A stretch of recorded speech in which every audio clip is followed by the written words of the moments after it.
came out and ate him alive. Yeah. All right. Now, what's interesting here is we're going to go to the fourth seal, which is also related to the fourth day of creation in the sun, the moon, and the stars. And here's the reason why. The fourth seal has to do with the fourfold judgment of Judah: the sword, hunger, death, and beasts. Sword, hunger, death, and beasts. Now, what's interesting about this is the fourth part of the earth would represent Judah, as we just said, when Balaam sees it. That's the first time it occurs in Numbers 23:10. Numbers is the fourth book of the Bible, fourth seal, fourth part of Judah. But what tribes are included? Judah, Zebulun, and Issachar. They encamped around Judah. All right? Zebulun's John the Apostle. He's actually writing this. So he's very familiar with the fourfold judgment. Now, what feast is this depicting? Pentecost. Because when Christ ascended, he calls himself the Son of God. He's in heaven. What does he send? He sends life in the Spirit to destroy death and hell. The fourth horseman is death and hell. Right? So Christ is saying, I destroyed death and hell by resurrecting, ascended, right seat, send the Spirit, but they refuse to accept it. So he sends them death and hell, because that's the only other thing you can have. Right? The bride would represent the moon. All right? The bride represents the moon. Now, why this is important is the stars would be the tribes that are at Pentecost in Acts 2. It says these men came from all these areas on the day of Pentecost, which is right here. It's a required feast. So they showed up. The men showed up. When they showed up, what did they witness? They witnessed revelation, because they saw the 120 filled with the Spirit. Because they showed up for the festival, they got revelation on the day of Pentecost. Just like Israel will get revelation on the day of Pentecost at some time in the future, and the church will be raptured on the day of Pentecost. And what's interesting, that crossover I'd like to talk about for a few minutes is the rapture of the church at Pentecost season is going to be great revelation to Israel. They're going to witness it. Wow. And that is going to be a huge revelation. Just like these men who were from Israel saw the day of Pentecost. So those men were watching. They couldn't believe what they saw. They thought they were drunk. Yeah. They couldn't even imagine why they were hearing these languages. This is going to happen on the day of Pentecost in the future, where Israel, national Israel, is going to witness the rapture of the church. And Pentecost is actually prophetic of the rapture.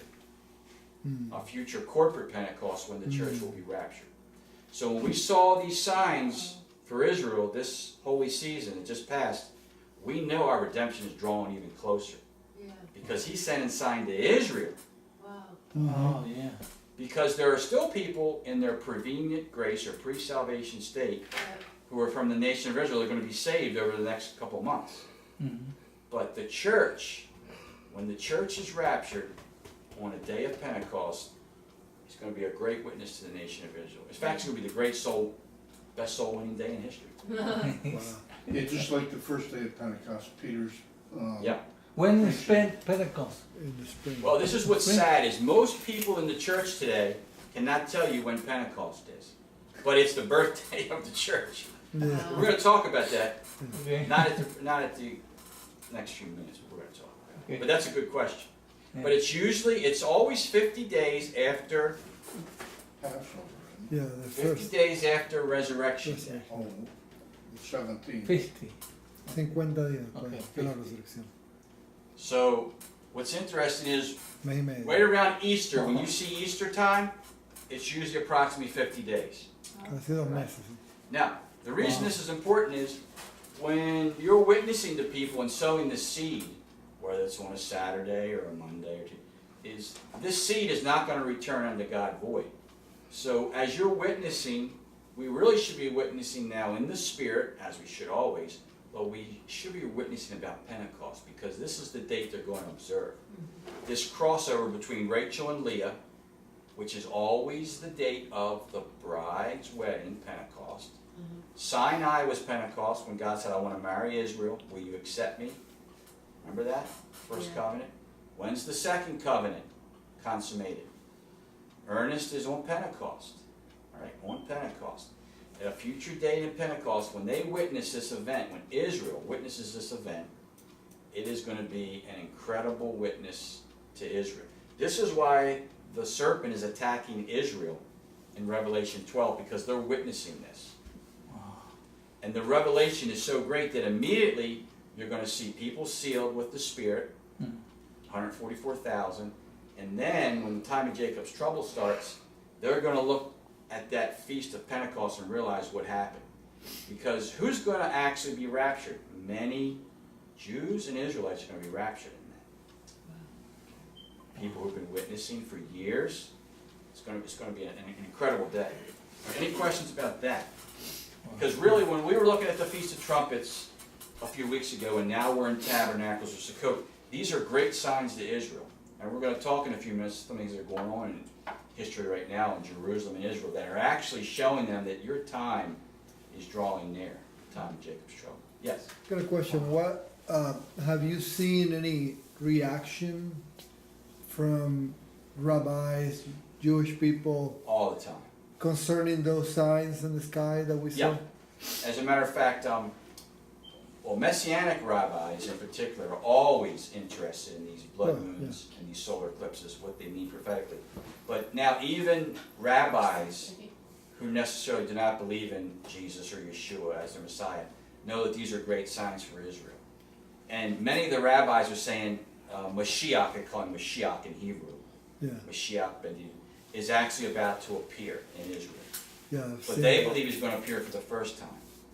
But what's going to be tragic is the one who's going to be offering peace, they're going to be accepting. Yeah. So when Christ says, I come in my Name, you don't. Father's name, Yeah, my father's name. which means Moshiach ben David, the son of David, and you don't accept me. But when one comes in his own name, who's going to claim to be the son of David, and he's not the son, you're going to accept him. Wow. So that's going to be a tragic crossover, which is actually is playing out right now as we speak in Israel. Right now. Right now as we speak, the peace treaty is actually being confirmed and ratified and about to be put on the table at Hanukkah. I think we mentioned that last time. So this is going to be an incredible day, a future Pentecost. Now some theologians refer to this as corporate Pentecost, all right? Which would be Noah's 3 doves. Yeah. Noah's 3 doves are also prophetic of this because the first dove comes back into the ark because Israel would not receive the Spirit at Sinai. So where did the Spirit dwell? In the Ark of the Covenant. The second time the dove tries to come in, the Spirit tries to come in Israel, at Pentecost there is a remnant that receives it, the first fruits, but it's only earnest. The third time the dove flies away, which means full redemption, which means the corporate Pentecost, the rapture of the church. And that's going to be an incredible sign to Israel. And by the way, the ark had 3 levels, just like the temple has 3 parts. Oh, wow. There are 3 heavens.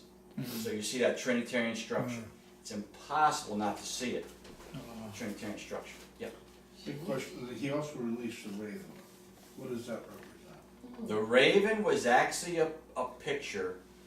It went back and forth until the waters actually were off the earth. So that would represent when Christ, for 40 days, when Christ was actually in the wilderness, it would represent, it was a picture of Satan going to and fro. Okay. By the way, to and fro is always a picture of Satan. Yeah. And I'll tell you why. In the book of Job, he asks, where have you been? He said, up and down and to and fro. Yeah. The cross, up and down and to and fro. Up and down and to and fro. Satan loves to imitate the cross. Up and down and to and fro. Wow. Counterfeit cross. Up and down and to and Oh fro. my gosh. What's the raven doing? He's going up and down and to and fro. Oh my gosh. Until the waters, the living waters, are off the earth. Okay, so that's a foreshadowing. Ravens are unclean flesh, carnivores. Doves are clean. So you see that antithetical parallelism between the dove and the raven. Both created on the 5th day, by the way. Both created on the 5th day. So, Did you see the picture in the Vatican? Arrival in the dove? yes, I saw it the actual day it happened. Yeah. Is he tried to That was release crazy. white doves and the ravens came down and attacked him. Unbelievable. Unbelievable. Yeah. From God. That was the changeover from Benedict to Francis. Yeah. Almost Yeah. like saying, there's no It's a peace, sign. there's not gonna be any peace. And then the lightning struck the Vatican. Lightning struck the Vatican, yes. And a lot of other things happened in that period of time. Yeah. And by the way, when you look when Pope Francis was actually made Pope, it's Abib 1, the start of the sacred calendar. Oh, But when you look at the Gregorian calendar, it's March 13th, it doesn't mean anything to you. But on Abib 1, wow. which is when God tells Moses, this is the start of the sacred year in Egypt. So that all has significance. And by the way, there are things called anthropological signs, which means both are true. So when you hear about the Baltimore Ravens, and they're wearing purple, and they're playing on Oh my God. Sunday, which is the day of Pentecost, Oh. this is not just a coincidence. Wow. These signs, in Hebrew, these signs are all around.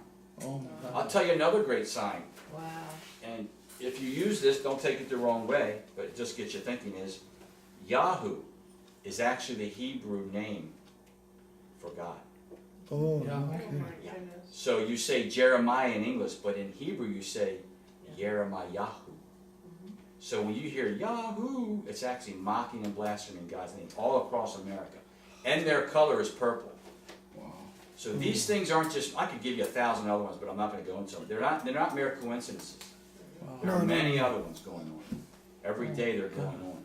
Praise. Right? But the thing is, they're almost impossible to avoid now, which is another sign that the rapture is coming, because it's getting impossible, even if you don't want to sin, not to sin, because you're immersed in it. Yeah. And God realizes this. He realizes people are immersed in this, and He's not going to let it get up to here. Wow. He's really not. Yeah. He realizes that you're caught in the Spirit and the You bride. figure you can't get a job because of Right. Things like that. the gay agenda or something Yeah. like this, or something. I couldn't work at Home Depot because they accept it. I mean, Right. it just, Wow. I've seen some nasty stuff out there. Wow. Yeah. So the Spirit and the bride say, come, Maranatha, Maranatha. So what's interesting is He knows it, and He sees it, and He's aware of it. But He promises, look, just a little while, and He says that in Revelation. And that's where we are right now. It's getting virtually impossible. Even if you wanted not to, you're gonna be involved in it somehow. Yeah. And you hear, I talk to a lot of people in other countries, and they tell me the same thing. That it's global now. You know, where would you go if you could? There's no place to really go. Yeah. Remember Obama going to Africa and telling them they had to accept the gay agenda? He told them- Ah, Oh, yeah, you told them to get lost. Yeah. yeah. I love it. They told him, yeah. I remember that. Why? So it's interesting that right now you see these things, and there are all other kind of signs that maybe we can talk about in another time. But there's little signs in society that you would wonder, why are these things happening? Yeah. One of the greatest signs is, I think I mentioned this before, but the Hebrew word for violence in the land of Israel is Hamas. Hamas. Oh, Hamas. kidding. So when you read the word violence in Noah's day, it's the word Hamas. Wow. And it's the exact name of the terrorist group Hamas. Wow. That even the rabbi said this is a sign that it's coming to an end. Wow. Yeah, man. And these things aren't just coincidences. No. They're not just coincidences. Unbelievable. All right. It's an event. So- The church should be looking forward to Pentecost, but when and why? Pentecost and the Spirit is associated with, as we said, what city? Jerusalem. Pentecost. It is for Israel. Judah. No, for Israel it's Oh, I see. associated with Jerusalem. That's where the Spirit fell. But we know that the church, which we would call comprised of Gentiles. Yeah. So in Ephesians, when Paul says, I'm addressing this letter to the saints, which are at Jerusalem, and then to the brethren in Christ, and that you are adopted into the commonwealth of Israel, and you were once aliens and foreigners, Yeah. but now you're fellow citizens. Where did Paul say that took place first? Oh. The Apostle Paul. Damascus. Oh yeah. Yeah. Oh Okay. my gosh. Damascus. Damascus. Oldest continuously operating city in the world. Wow. By the way, cities are always personified in the feminine as a bride type.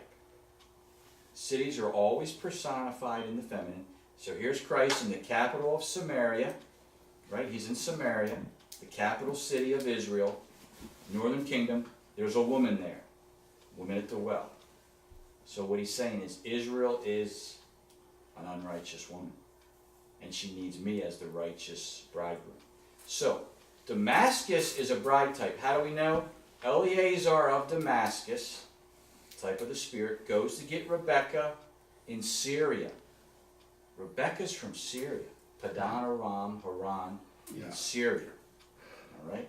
So we should be looking towards Damascus at Pentecost as the bride, as Leah, as Rebecca.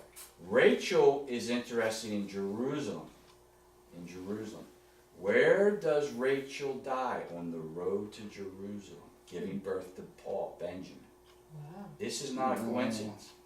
It says she dies on the road of Bethlehem Ephrata to Jerusalem.